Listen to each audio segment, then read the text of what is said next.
આતંકવાદને જડબાતોડ જવાબ આપવા નારી શક્તિને જગાડવાની યોજના બનાવી છે।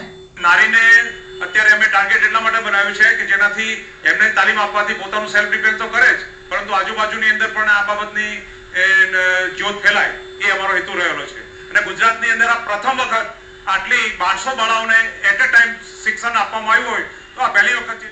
રાજ્યમાં યોજાઈ રહેલી 1200 વિદ્યાર્થીનીઓના તાલીમ શિબિરનો મુખ્ય ઉદ્દેશ આતંકવાદી હુમલા સમયે લોકોના જાનમાલનું રક્ષણ કરવું અને ઘાયલોને યોગ્ય સારવાર આપવાનો છે।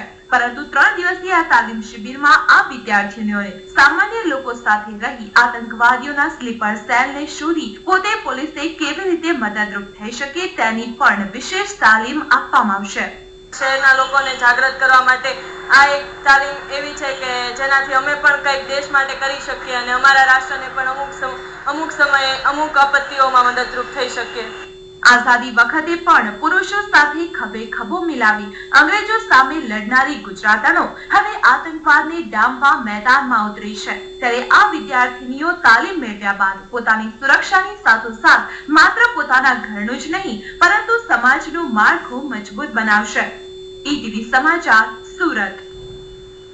વાત કરીએ હવામાન સમાચારની તો સમગ્ર ગુજરાત